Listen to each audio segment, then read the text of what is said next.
Okay, well, just to start, I would like to say how grateful I am to the organizing committee and also the scientific committee for inviting me to this conference, and congratulations for setting this event. As you just said, it's one of the first events which is not fully online, and even if I'm not among you today, I can see a room full in front of me, so that's really very rewarding. So today I would like to speak about a subject which is halfway between quantum optics, which is the subject of this conference, and condensed matter physics, which is solitons in 2 dimensions, which, as you will see, is a subject which emerged in quantum optics, but we'll speak about atomic gases. And also I would like to emphasize that it is a nice illustration of scale invariance. So since scale invariance may not be familiar to all of you, I will start with that. Scale invariance is a concept which emerged in high energy physics in the 1970s and so, because people were facing reaction between high energy which were independent of energy. So people start to think about this concept. Here I want to focus on scale invariant fluids. And a scale invariant fluid is a fluid whose equation of motion, I mean by this the action, the integral of energy times dt, are invariant when you rescale both positions and time.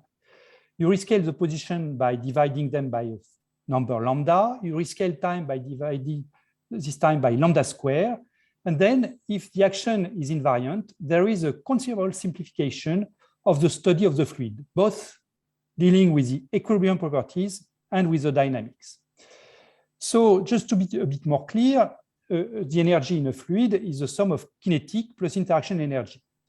Clearly, the kinetic energy is invariant in this rescaling. Actually, this is why we do this rescaling. When you do this rescaling here, the velocity, which is dr over dt, is multiplied by lambda. Therefore, the kinetic energy is multiplied by lambda square, and the integral of kinetic time dt is invariant. So an ideal gas is by definition scale invariant, but it's not so interesting because we know everything about the ideal gas. So the question is about interactions. Can we have fluids whose interaction energy also scales like lambda square multiplied by lambda square when we divide all distances by lambda? And this is the topic of the talk. So there are actually 2 examples in cold atom physics of scale invariant fluids. The first one is the 3D Fermi gas. If you take it in the unitary regime, which means infinite scattering length, then you lose the length scale associated with interactions.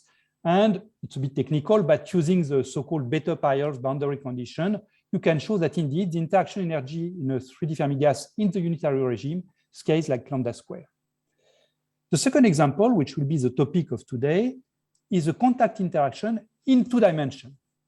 So if you assume that you have interaction between 2 constituents given by some factor g times the Dirac distribution in 2 dimensions, when you rescale the position by 1 over lambda, then we all know the properties of the Dirac function, and it gives us lambda square g delta of r. Note that this is specific of 2D. If I were in 1D, it would be simply lambda. If I were in 3D, it would be lambda cube. So in 2D, I get the lambda square, which is exactly the lambda square I need for rescaling the interaction energy and getting scale invariance. So a 2D Bose gas with contact interaction is scale invariant. I should give a warning here, which is that what I just said is valid only for relatively weak interactions. So that a classical field description, essentially based on the Gross-Pitaevskii equation, so that this classical field description is valid. If you try to turn to a quantum description of the interaction beyond Gross-Pitaevskii equation, then you have to regularize the contact interaction. Delta of r in 2D is singular. And when you regularize it, you have to introduce a new length scale. And this is what is called the quantum anomaly. But I will just say a word about quantum anomaly at the end of the talk. So for the rest of the talk, you can trust that we can use a classical field description. I'm dealing with rubidium atom and it works well. And so I don't have to worry about that. And what I just written here is correct. Okay. So now that's okay. I was afraid my screen was frozen. So as I said, scale invariance has been studied already for a while with cold gases. There is a seminal paper by Pitaevskii and Roche in 1997, who studied dynamics in harmonic trap and the prediction of Pitaevskii and Roche have been tested in various labs. Then there have been very nice work done on the universal thermodynamics based on Kell invariance for the 3D gas at unitarity. And similarly, for the 2D Bose gas, also universal thermodynamics and the so-called Kosoid-Saurles foundation are based on Kell invariance and have been studied in several groups. And there are several other manifestations on which I don't want to enter just to save time. So here I would like to investigate a specific problem, which is the existence of solitons or solitonic wave packets in 2D. And what I would like to describe is a work that we recently published in PRL a few weeks ago with this reference. And for those who want to know a bit more about Kell invariance, we also have this Fizerev paper, which was published 2 years ago. So this is the outline of the talk. First, I would like to question the existence of solitons in 2D, which, as you will see, is not at all obvious. And there we really have to rely on the work by Charlie Towns and co-workers in the 60s, who explained how these solitons can exist. Then I will tell you how we can explore soliton physics with rubidium atoms. And again, this is not trivial because for solitons, you need attractive interaction. And with rubidium gases, you essentially get only repulsive interaction. So I will tell you how we convert repulsive to attractive interaction. And then I will discuss our observation of tall solitons. And the outlook, I will discuss what we can do beyond the single soliton regime. So the people who have worked on this experiment in Paris are listed here. Essentially, what I'm going to discuss is the PhD thesis of Brice Bakali-Hassani and postdoc work also of Kwansu. And I share the responsibility of this work together with Jérôme Beugnon and Sylvain Nassimbe. Okay, so let me start with the question of getting solitons in 2D. And as I said, really rely here on the work of Charlie Towns and his student at that time, Elsa Garmay, and his postdoc, Ray Chow. And this work was performed in 1964. So to understand why this is a problem and how it can be solved, let me start with the general problem of the Gross-Pitaevskii equation in 1D, 2D, or 3D. So the Gross-Pitaevskii energy function is written here. It is the sum of a kinetic energy, gradient of psi square, plus some interaction energy, psi4. So here the coefficient in front of psi4 g is supposed to be negative. So I suppose that I have an attractive nonlinearity. And we are looking for wave function psi, which extremize this energy functional. So a small variation of E here is constant. And here I've taken h bar equal m equal 1 in order to simplify the writing. And I assume that the wave function is normalized to the number of constituent, number of particles, n in my system. And this energy functional is really relevant in many instances in physics, in optics, in atomic physics for cold gases, in condensed matter. And now, if I look for a wave packet of size L, and if I ask whether the energy can be stationary for this wave packet, I can make a simple dimension analysis. So if I look at the energy per particle, E divided by the number of particles n, the kinetic energy will scale like 1 over L square. L is, again, the size of the wave packet. And the interaction energy here will scale like minus ng. N comes from the normalization of the wave function. And absolute value of g, again, g is negative, so I take the absolute value to get positive numbers, L to the power d, where d is a dimension of space. And immediately on this form, you see that you have a crucial role of dimensionality. So let me discuss very briefly what happens in 1D, 2D, and 3D. So again, I have written the energy per particle, 1 over L square minus ng over LD. And in 1D, the situation is simple. This is a well-known solitons in 1D, which have been known for more than a century now. At long distance, you get here 1 over L minus 1 over L, which is dominant. So this is this attractive part at long distance. At short distance, you have a repulsive part coming from the kinetic energy 1 over L square, which is here. And therefore, your energy E of L has a minimum somewhere, quantity L star, which scales like 1 over ng. And this is, again, the well-known solitons, which have been seen also in the context of cold gases. If you go to 3D, the situation is just reversed. That is, at long distance, now what is dominant is the repulsion 1 over L square. And at short distance, what is dominant is the attraction 1 over L cube, minus 1 over L cube. So you get now a curve which is like this with some stationary point here, but this stationary point is unstable, clearly. And this is what gives rise to the concept of boson-nova, for example. Now, when you go to 2D, you immediately face a problem because the kinetic energy and the interaction energy scale in the same way, 1 over L squared. And this is just the scale invariant properties that I was mentioning in the introduction. And the result is that you will get some stationary solution, but only for discrete values of this prefactor here, n value, absolute value of G. It's only for discrete values that you can have a compensation between these two terms here. And this is what was understood by Towns and coworkers in the 60s. So in order to simplify the search, let's look for solutions which are radially symmetric, no dependence of the polar angle in 2D. And also, let's look for solutions which are nodeless. So then you have to solve the Gross-Pitaevskii equation, which is derived from this energy functional, minus 1/2 of Laplacian psi plus g psi cube equal mu psi, again with the psi which is normalized to the number of constituents. And what Towns and coworkers have found is that such a solution exists only if the product n number of particles times g is negative again, is equal to minus 5.85, and then you have plenty of digits which are now well known. And this solution, which is plotted here, has a zero energy here and a negative chemical potential mu here. And what is quite remarkable, thanks to scale invariance, is that once you know such a solution here, you have a continuous family of solutions which are also solutions of the same Gross-Pitaevskii equation, which are just solutions which are rescaled by the factor lambda that I introduced before. If I take phi of r, which is lambda psi of lambda r, phi has the same normalization as psi. It has a different chemical potential. It is multiplied by lambda square, where lambda is real.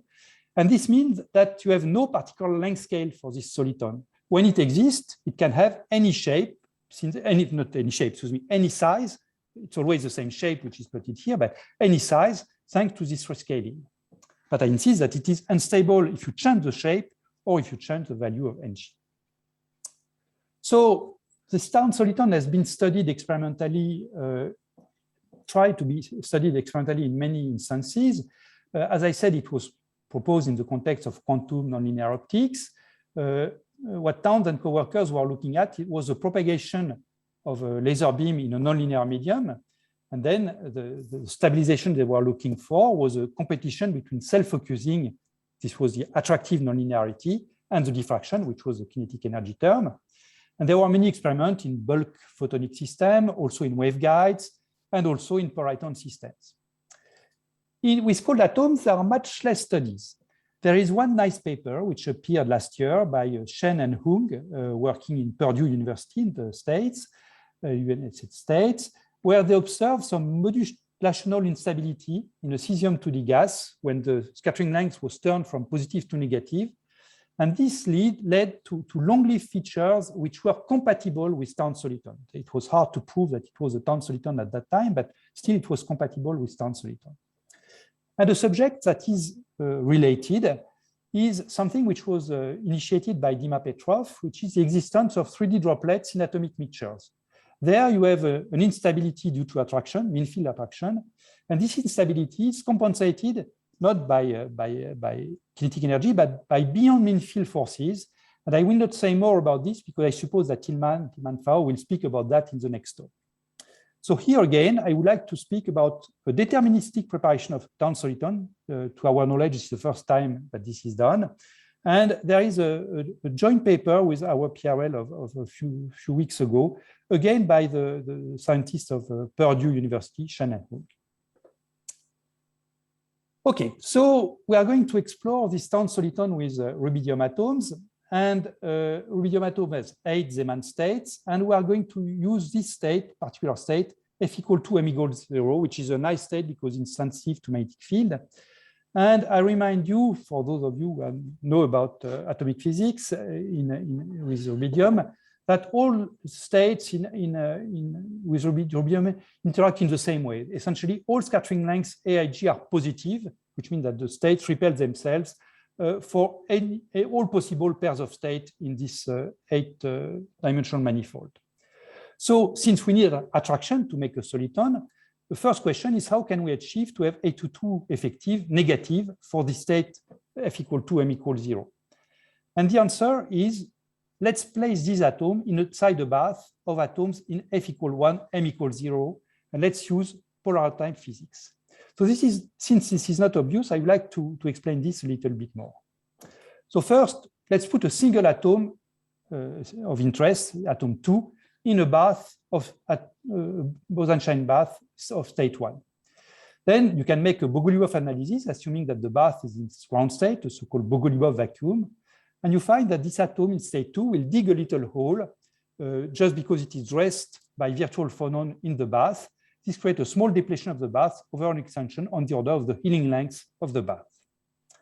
Now let's put two impurities, one impurity here and one impurity here, both in the state F equal 2, still inside the bath here.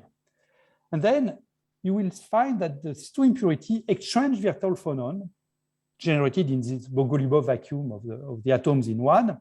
This is very reminiscent of the Coulomb interaction in QED, and this leads to a Yukawa-type potential between these two atoms in state 2 here. And if you go a bit more in detail, you can find, using second-order perturbation theory, that in this way you have the interaction between the two atoms in state 2 here, A2, which interact with something that can be modeled by a scattering length, A22 effective. And this A22 effective is a sum of two contributions. The A22 that would happen without the bath. This is just the bare repulsion between these atoms in state 2. And this is repulsive, as I said before. But you have a correction due to the bath, which is just, as usual in second-order perturbation theory, the square of some matrix element, which is nothing but A12 square, divided by A11, the interaction between bath atoms.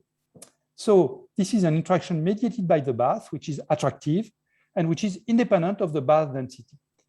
And when you do the algebra, all scattering lengths are nearly equal on the order of 100 A0, but more specifically, when you make the algebra here, you find that the resulting A22 effective is negative, meaning attraction between the atom and a relatively small -5, -4.8 Bohr radii. Okay, so now let's turn to the experiment. This is our setup. We use a 2D gas, so we freeze the vertical direction using an optical lattice, and we put all the atoms at the single node of a lattice. The atoms are free to move in the XY plane, in the horizontal plane, and in order to confine their motion, we use a box-like potential. For that, we have a digital mirror device here. We print an image on the digital mirror device. Here, we printed a star, and we make an image of this image, of this star, onto the atoms. And so the atoms are in the dark inside the star. They see light outside the star, so they are repelled by the light. So they stay in this box volume, which can have any shape. So here it is a star, but later on it will be simply a disk. The density of the gas here is relatively large. So these atoms here are, for the moment, the bath that we are going to use. So it's F equal 1, M equals 0. And the density is on the order of 100 atoms per micrometer square. Okay, so now we have to prepare the town soliton. So here is again our bath of atoms in state 1. And we want to put a few atoms in state 2. And for this, we use a Raman transition, stimulated Raman transition from 1 to 2. We use again our digital mirror system, and we print on the digital mirror system, we print the correct pattern for the Raman beams. That is, at the center of the disk here, we are going to transfer approximately 10% of the atom. So we were starting with a density of 100 atoms per micrometer square. So we transfer typically 10 atoms per micrometer square from state 1 to state 2. And then we print the correct profile, the town profile on the Raman beams, so that on the edge, we transfer essentially no atoms from the bath. So on the edge, all the atoms are still in the bath.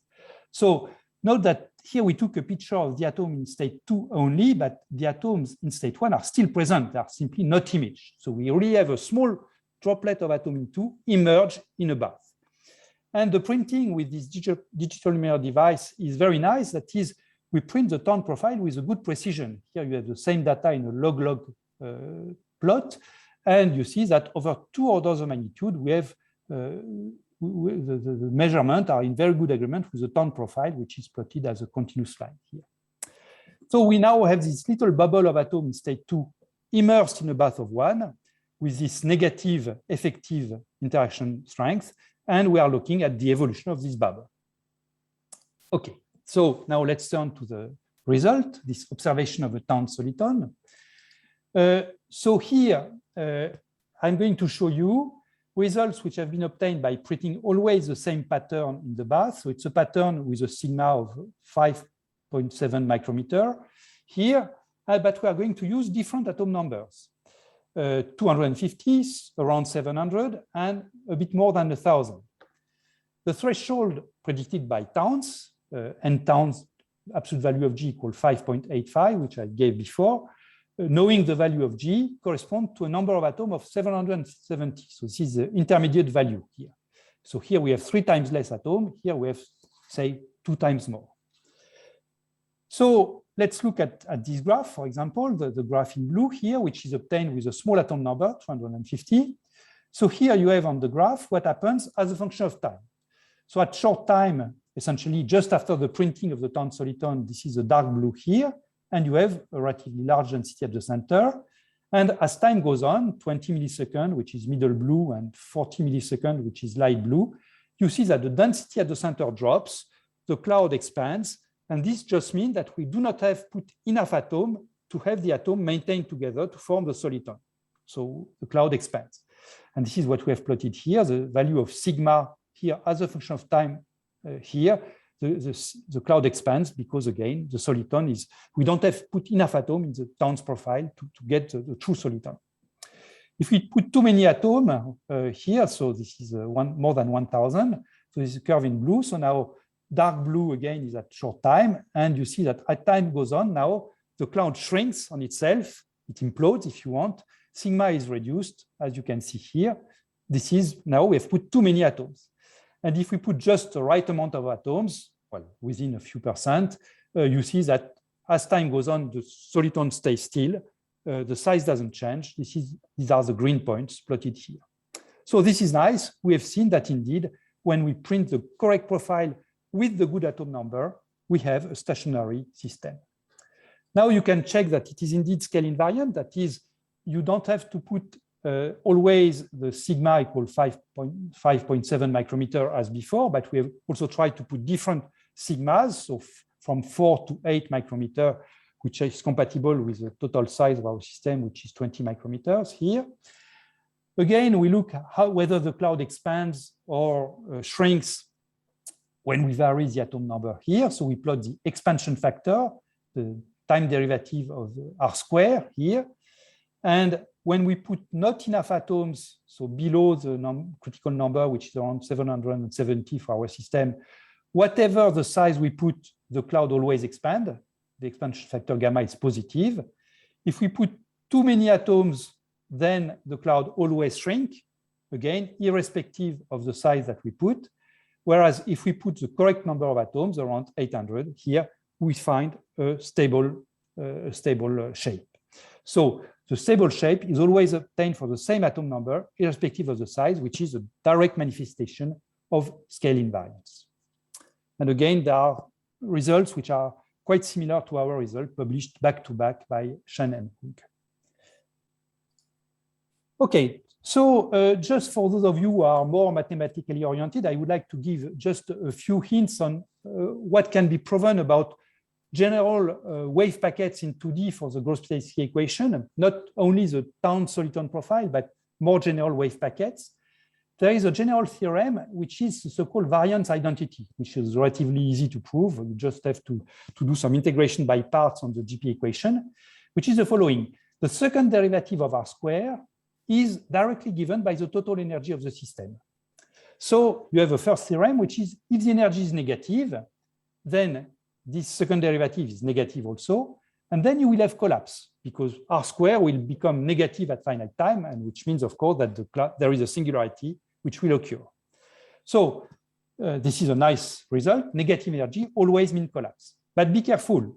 The reciprocal statement is not true. There also exists wave packets which have a positive energy, that is a positive increase of R square, but they also collapse. Another theorem, which is much harder to prove, is that if you have a small ng, you have always a regular behavior. And more specifically, if the value of ng, absolute value of g, is smaller than the Towns threshold, 5.8, then you will not have collapse, irrespective of the wave packet. But again, be careful. The reciprocal statement is not true. There exists wave packets which have large atom numbers, much larger than that, and which do not collapse. And a good way to study these two statements is to print Gaussian wave packets instead of the Towns profile. You print a Gaussian wave packet, and you can indeed verify these two theorems here. And this is what we did in our reference. I'm not going to detail this because I see that the time is passing, but one can study at least qualitatively these statements. So let me come to the outlook. What can we say about if we go beyond the single soliton regime? I would like to discuss two aspects, in one slide each only. I will not go over time, I hope.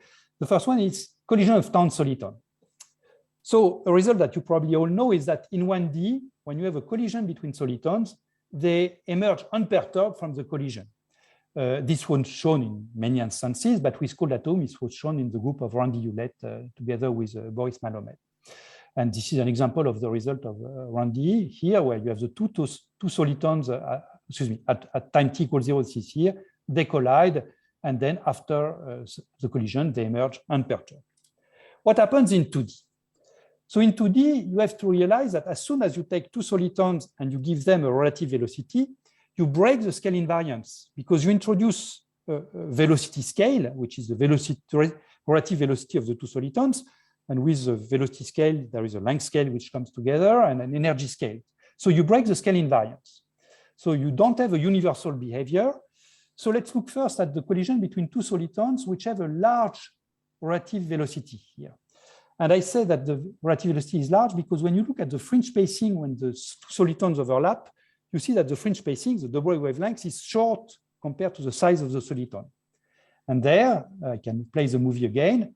You see that when the two solitons collide in this large energy regime, they emerge unperturbed from the collision, a bit like in 1D. Now, if I turn to a small initial velocity, and you will see that the velocity is small because then now the fringe spacing in the interference is much larger, then you see that the cloud nearly collapses when the two clouds are on top of each other. And after the collision, you get something much more complicated than the initial state. So this is an interesting topic, this collision of 2D solitons. To my knowledge, it has not been studied much. I mean, we tried to make some bibliography about this topic, and there are very few references of papers who have studied even theoretically this problem. So what I've just shown are simulations done by Brice in our group. We are now working on the experimental verification of this simulation.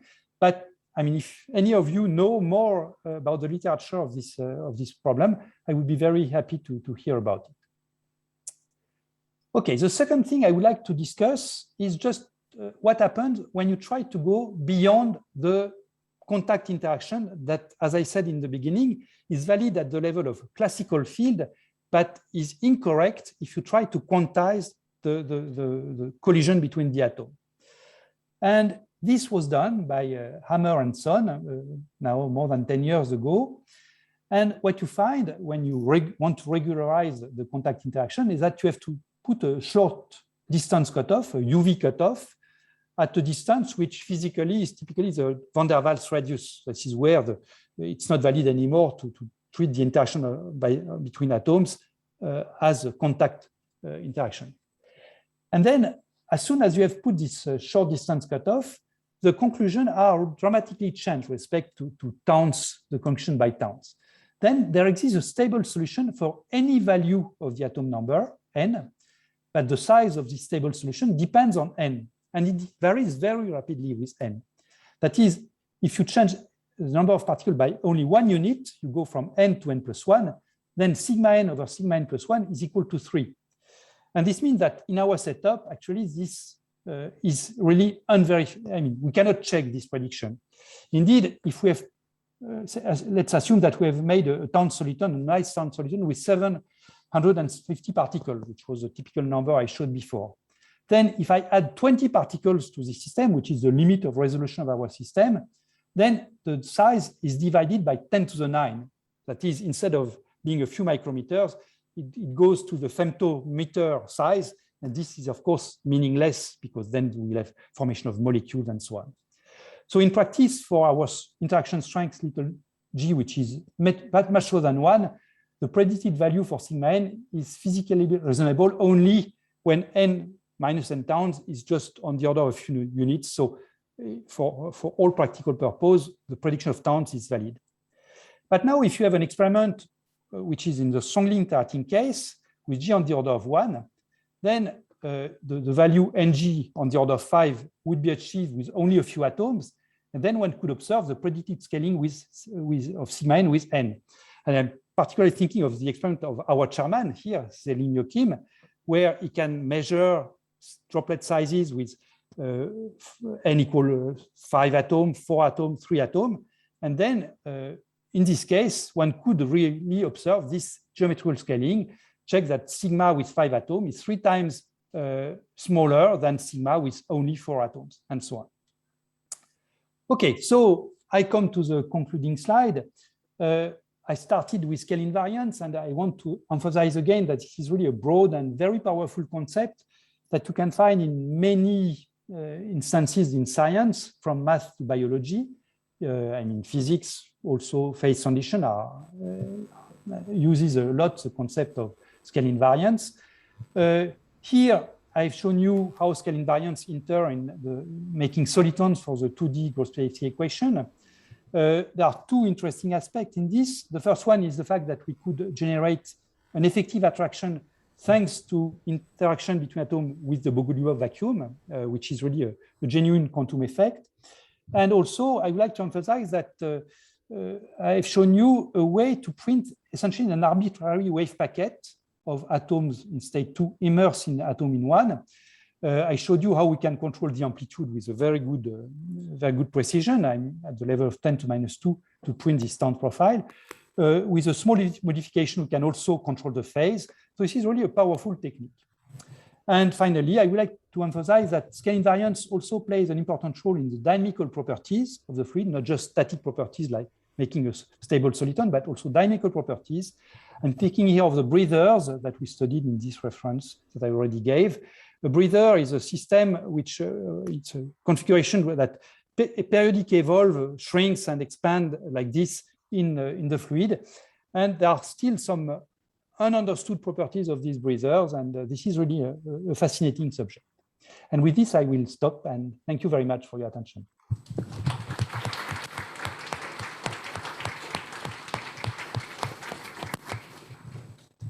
So thank you very much, Jean, for this beautiful presentation. I see already many questions. Okay. I don't know who started first. Was it Maciek or Marius? Marius?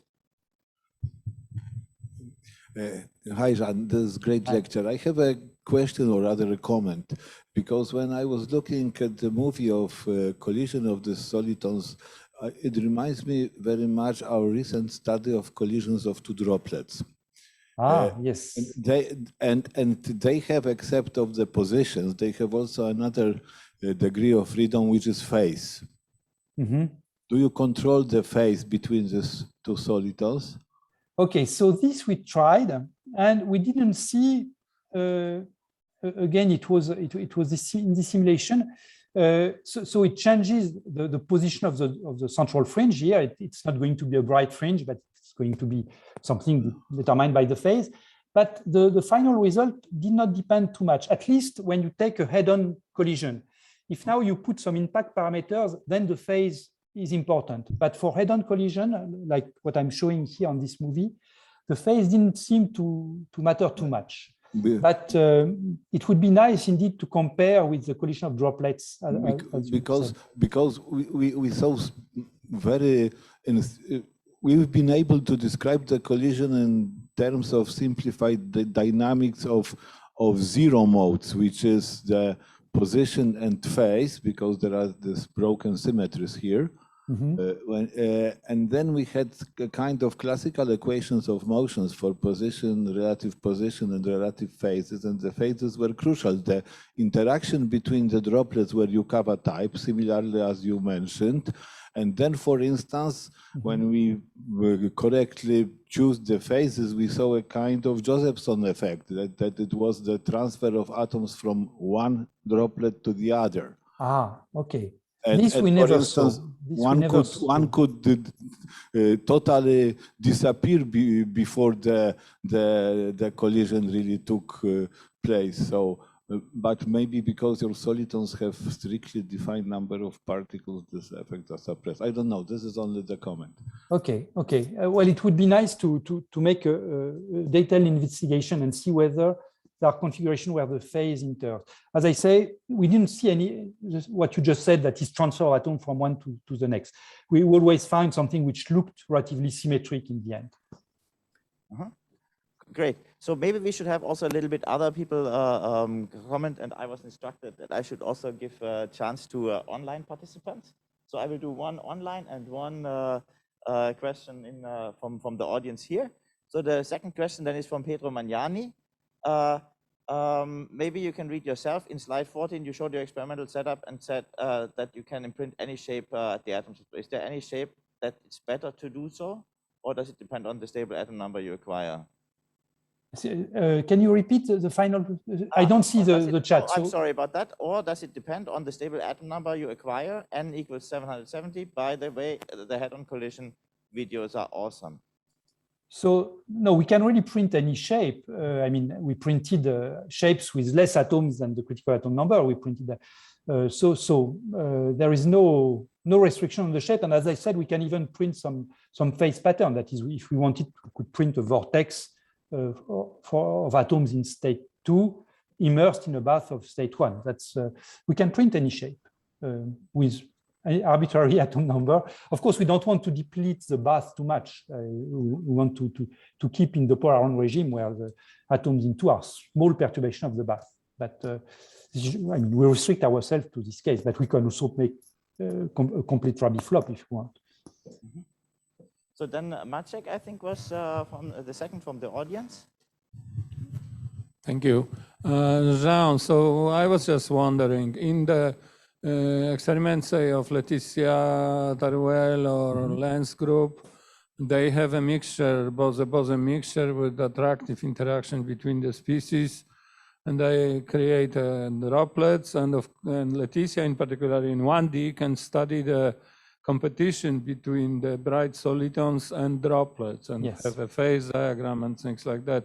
So I was wondering whether one could do similar thing in 2D, going to mixture maybe with attractive things. The droplets are there, as Mariusz mentioned. The question is whether this whole business of solitons can be carried over to this kind of mixtures. It would be interesting, I think. It would be very interesting indeed. Yes, I mean, droplets in 2D are there with any atom number, because then the beyond mean field correction is not scale invariant. So then it's hard for the town soliton to compete, because town soliton, in order to exist, you need to put the correct atom number. But indeed, if you restrict the diagram to a given atom number, then you can do, one should be able to do exactly what you suggest, that is the phase diagram.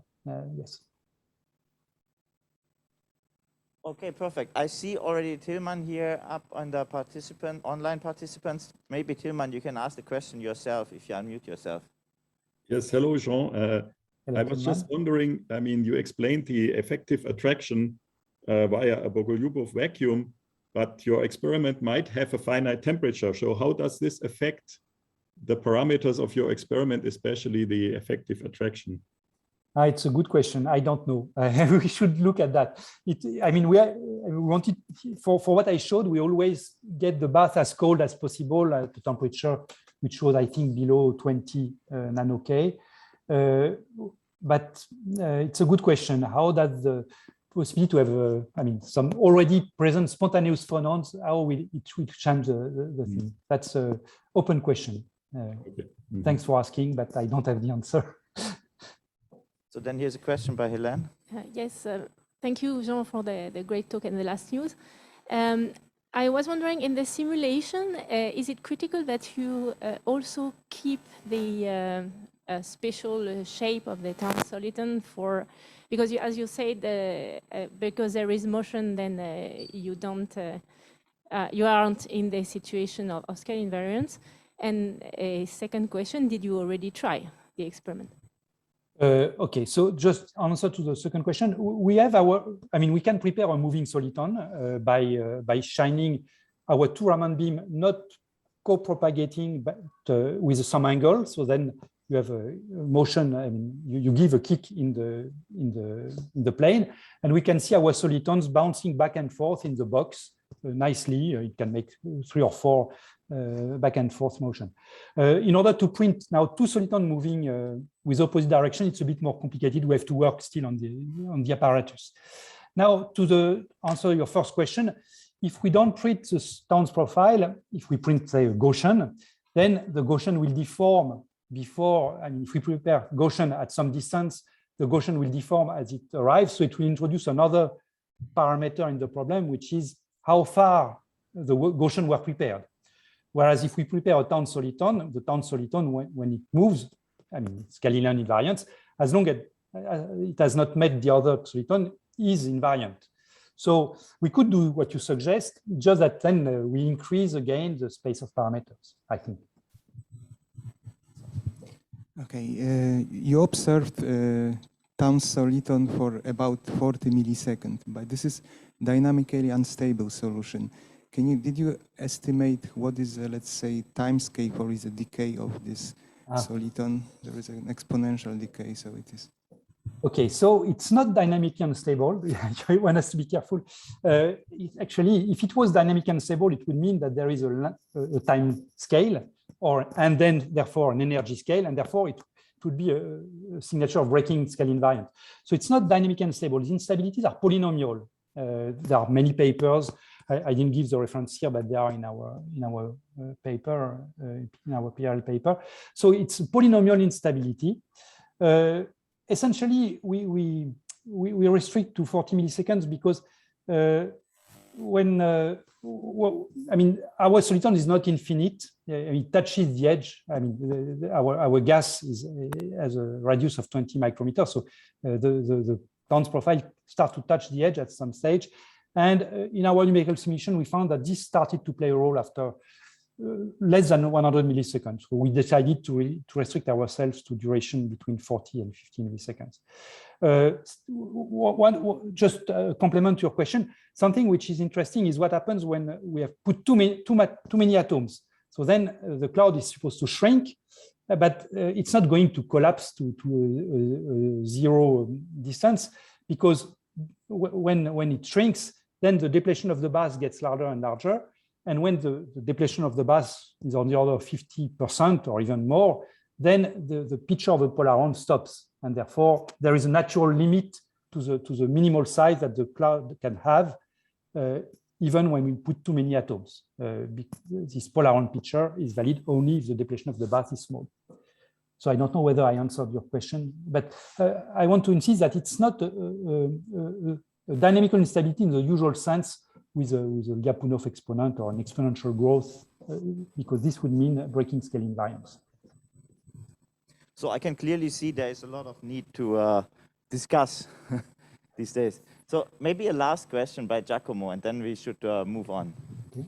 Hi, thank you so much for the very nice talk. This is a curiosity. Would it be possible to study tunneling of this soliton since you have the DMD, to imprint a very thin barrier and then shine the soliton through that? That would be nice. Yeah, true. So then you will need a full tunneling, because if only half of the atom tunnel, then you are left with not enough atom in both sides of your barrier. But it would be interesting to see indeed if maybe there is it favors a full tunneling. That's a very nice suggestion. Yes, we didn't try at all. Thanks for. We can run the simulation easily. Doing the experiment is a bit harder, but yeah, thanks. Super. So maybe one very last question for me. Now, your interaction is quite small as an effective interaction. Yes. But there's actually the real interactions are, or real interactions somehow are much larger. Does this in any way affect the scale invariance? Is there anything that comes from this, that you're having an effective interaction which is so small? So I don't think so. That is, the bath itself has a Healing length psi, Yes. and I mean, this would bring some scale. It would break scale invariance, as you say. But as long as our solitons are much larger than the Healing length of the bath, then the description of the interaction in terms of the Yukawa interaction in terms of scattering length is valid. And then I think we are relatively safe. It would only be we would break scale invariance in the sense that you are saying if we were trying to print soliton profile with a size on the order of the bath Healing length. Then that's very, very small. Yes, yes, that's small. That's yes, 0.4, 0.5 micrometer, I suppose. Okay, then let's thank our first speaker again. Thank you. And also thanks a lot for the lively discussion.